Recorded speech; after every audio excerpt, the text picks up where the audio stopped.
But why is it that those systems are not nearly as smart as a cat?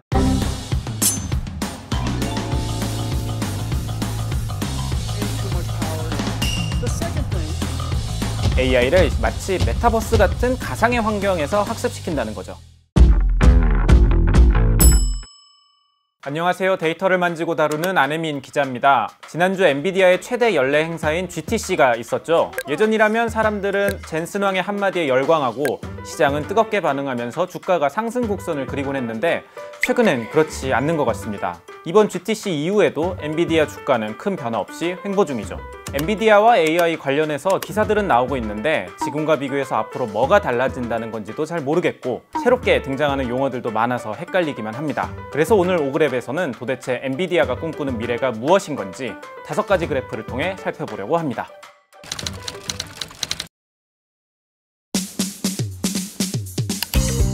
오늘은 영상 전반에 걸쳐서 등장할 수많은 사람들 그리고 기업들을 한번 정리하고 시작하려고 합니다.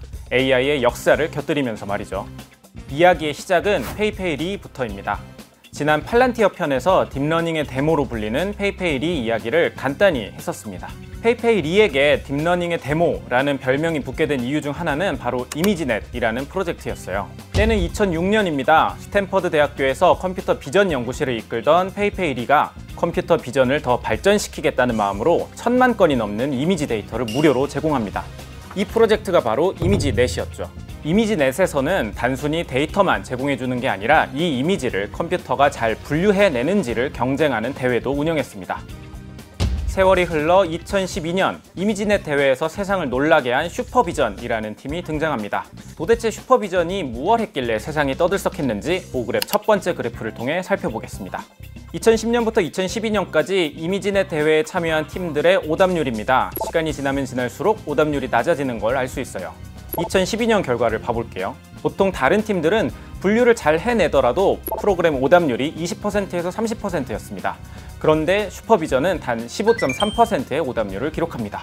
너무나 급격한 성능 발전에 많은 사람들이 놀란 거죠.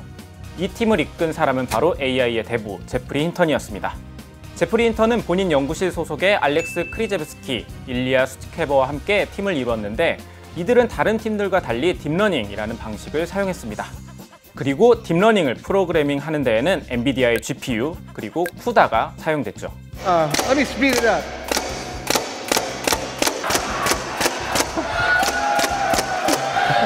Three, two, one. CPU와 비교해서 GPU는 수많은 연산을 병렬로 수행하는 데 매우 탁월한 성능을 보여줬습니다. 그것을 슈퍼비전 팀이 대회에서 증명해낸 거죠. 이들이 만든 알렉스넷이 압도적인 실력으로 우승을 하자 딥러닝은 컴퓨터 비전과 AI 영역에서 주류로 떠오르게 됩니다. 뿐만 아니라 엔비디아의 GPU 그리고 쿠다 생태계가 날개를 펴기 시작했죠. 이 세 사람은 이듬해 바로 AI 스타트업인 DNN 리서치를 만듭니다. 그리고 이 스타트업을 발빠르게 구글이 먹어버리죠. 구글이 당시 AI에서 가장 핫한 연구진을 가져가 버리자 뒤처질 수 없었던 페이스북도 부랴부랴 움직였습니다. 페이스북의 AI를 책임지고 연구할 연구소 페어를 세우고 또 다른 AI 석학인 얀 르쿤을 소장으로 앉힙니다. 페이스북은 얀 르쿤을 모셔오기 위해 그가 거주하고 있는 뉴욕시에다가 연구소를 만들어줄 정도로 지극정성이었어요. 참고로 얀 르쿤은 과거 1987년부터 88년까지 제프리 힌턴 연구실에서 연구한 제자이기도 합니다. 구글의 제프리 힌턴, 페이스북의 얀 르쿤, 그리고 요슈아 벤주오까지 이들은 딥러닝 연구에서 때로는 선의의 경쟁을, 또 때로는 협업하면서 AI 연구를 진행합니다. 요슈아 벤주오는 90년대 AT&T 벨 연구소에서 얀 르쿤과 함께 공부했다는 인연이 있는데요. 참고로 이재용 삼성전자 회장이 이 요슈아 벤주오에게 종종 자문을 구한다고 하죠. 삼성전자는 2017년에 요슈아 벤주오가 있는 캐나다 몬트리올에 AI 연구소를 설립하기도 했습니다. 그리고 이 세 사람은 2018년 딥러닝 연구에 기여한 업적으로 컴퓨터과학계의 노벨상인 튜링상을 공동 수상하게 됩니다. 이렇게 좋은 일만 있으면 참으로 좋겠지만 AI 기술이 점점 발전해오면서 이들 사이에서도 점점 입장 차이가 생기기 시작합니다. 일단 제프리 힌턴은 2023년 구글을 퇴사하면서 수십 년의 AI 연구를 후회한다고 밝혔어요. 최근에 AI 기술 발전이 너무 빠르다면서 이 속도라면 근미래에 AI가 인간의 통제권을 빼앗을 거라고 경고했죠. These things will have learned from us by reading all the novels that ever were and everything Machiavelli ever wrote, that how to manipulate people, right? And if they're much smarter than us, they'll be very good at manipulating us. You won't realize what's going on. 요슈아 벤주오와 일리아 수투케버 역시 AI의 위험성에 공감하는 입장입니다. 반면 얀 르쿤과 페이페이 리는 다릅니다. AI를 잘만 활용한다면 충분히 인간을 이롭게 할 수 있다는 입장이죠. 특히 얀 르쿤은 현재 가장 뛰어난 LLM도 고양이만 못하다고 비판하기도 했어요. But why is it that those systems are not nearly as smart as a cat? You know, a cat can remember, first of all, understands the physical world, can plan complex actions, can do some level of reasoning, actually much better than the biggest LLMs. 얀 르쿤은 동물보다도 못한 AI에 대해서 우리는 우려할 필요 없다. 규제보다는 기술 개발이 필요하다고 목소리를 높이고 있습니다. 오늘 다뤄볼 주제, 앞으로 새롭게 등장할 AI의 모습과 엔비디아 그리고 젠슨왕의 큰 그림을 이해하려면 얀 르쿤과 페이페이리의 입장을 조금 더 살펴봐야 합니다.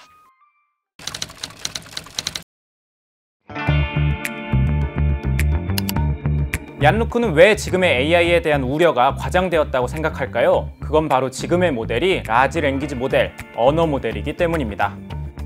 얀 르쿤은 LLM 가지고는 인간 수준의 AI 구현은 어렵다고 단언하고 있어요.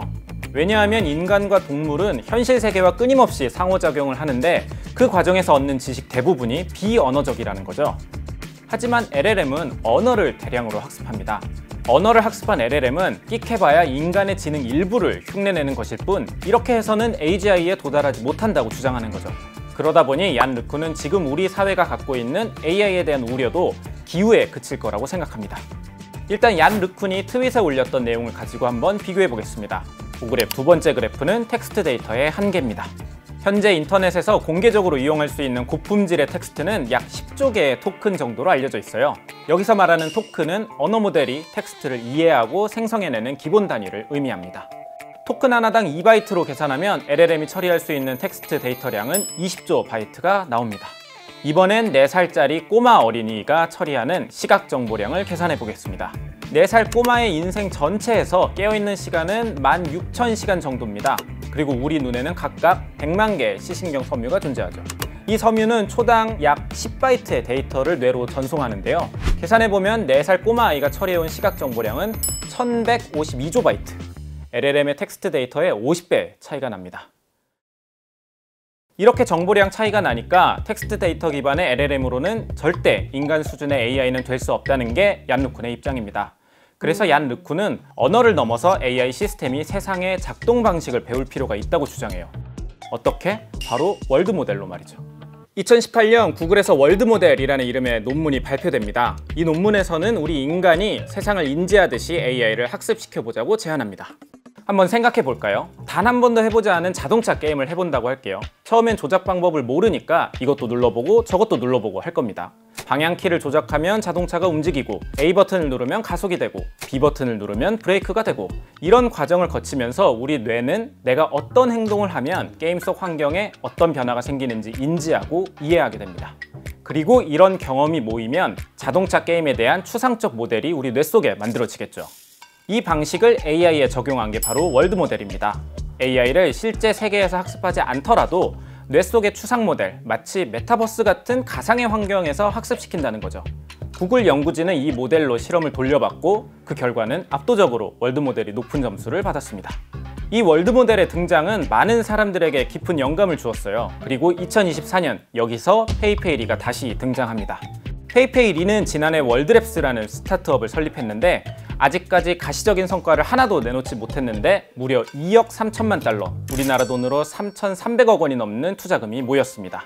페이페이리가 월드랩스에서 하겠다는 것, 바로 월드 모델입니다.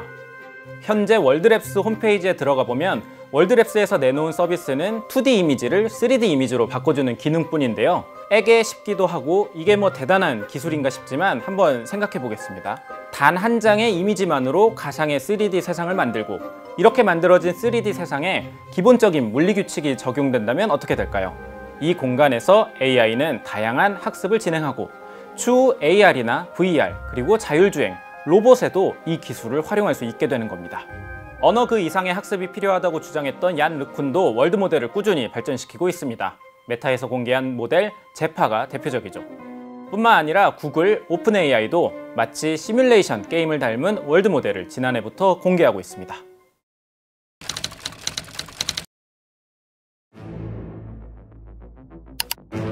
이런 흐름을 흐뭇하게 지켜보는 이가 있으니 바로 젠슨 황입니다.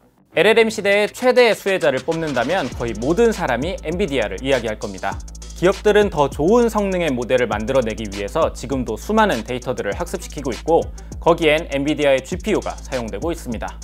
5그래프 세 번째 그래프에선 주요 모델들의 학습 데이터 규모를 나타내봤습니다. 에포크 AI에서는 전 세계에서 출시된 주요 AI 모델들의 학습 데이터 양을 DB에 쌓아서 공개하고 있어요. 그래프를 그려보면 이렇습니다. 성능을 높이기 위해 모델에 들어가는 데이터 양이 기하급수적으로 늘고 있죠. 월드 모델에서는 어떻게 될까요? 월드 모델에서는 이미지와 영상으로 학습을 하기 때문에 기존 모델보다 더 많은 GPU가 필요할 겁니다. 물론 단순히 GPU만으로 엔비디아가 만족하진 않을 겁니다. 그래서 젠슨 황은 월드 모델을 활용할 수 있는 프로그램 코스모스를 지난 CES에서 공개한 바 있습니다. 엔비디아의 월드 모델 플랫폼 코스모스는 아주 손쉽게 월드 모델을 만들어줍니다. 문장을 넣거나 이미지를 넣어서 가상의 월드를 만들 수 있어요. 이렇게 말이죠. 이렇게 만들어진 가상의 월드는 물리법칙이 적용되어 있고 이 안에서 다양한 시뮬레이션을 돌려볼 수 있게 됩니다. 사실 다른 기업들은 이제 막 월드 모델에 눈길을 주고 한번 해볼까 하는 상황인데요. 엔비디아는 월드 모델을 만들 수 있는 코스모스를 매우 빠르게 발표했어요. 왜 그랬을까요? 바로 쿠다의 경험 때문입니다. 2012년 제프리 힌턴의 슈퍼비전 팀이 일으켰던 불꽃이 엔비디아의 GPU 판매량에 날개를 달아주었던 이유 바로 쿠다였습니다. 사실 GPU를 만드는 건 엔비디아뿐만이 아니거든요. AMD도 있어요. 하지만 딥러닝 연구 생태계에 쿠다 소프트웨어는 이미 자리가 잡힌 상태였던 거죠. 이 생태계 위에서 많은 연구진들은 딥러닝에 뛰어들었고 그러려면 엔비디아의 GPU를 사야 했던 겁니다. 이렇게 미리 선점한 생태계 결과는 이렇게 나타납니다. 5그래프 네 번째 그래프는 데이터 센터 내 GPU 점유율입니다. 데이터 센터 GPU 시장은 2024년 기준 1250억 달러로 성장했는데 그중 엔비디아가 무려 92%를 차지하고 있습니다. AMD는 4%, 화웨이가 2%, 인텔이 1%, 나머지가 1%에 불과하죠. 쿠다에서 생태계 선점 효과를 이미 맛본 엔비디아가 차세대 모델인 월드 모델에서도 비슷한 전략을 취하는 겁니다. 우리가 잘 만들어 놓은 코스모스에서 연구하세요. 여기서 월드 모델 만들어서 사업하세요. 라고 세일즈를 하는 거죠. 그렇다면 코스모스가 지금 당장 필요한 산업군 어디 있을까요? 바로 자율주행을 성공시키고 싶은 자동차 시장입니다. 자율주행을 위해선 AI가 다양한 상황에 대응할 수 있도록 많은 시도와 상황을 학습해야 합니다.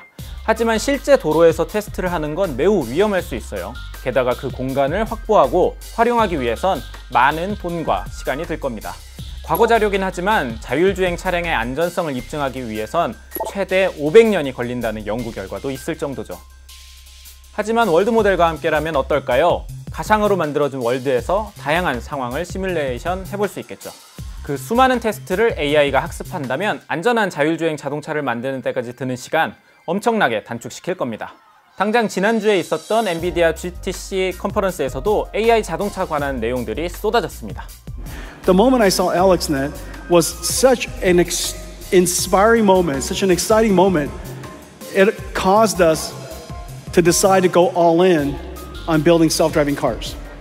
So we've been working on self-driving cars now for over a decade. 엔비디아의 전성기를 만든 알렉스넷에 대한 리스펙도 날려줬고요. 이번 발표에서 엔비디아는 거의 모든 자율주행 자동차 회사가 사용할 기술을 개발하고 있다고 선언했습니다. 그리고 GM과의 협력을 강화하겠다고도 발표했죠. 월드 모델 코스모스를 활용해서 자율주행뿐 아니라 GM의 공장을 자동화하고 공장에서 사용될 로봇 개발에도 협력을 약속했습니다.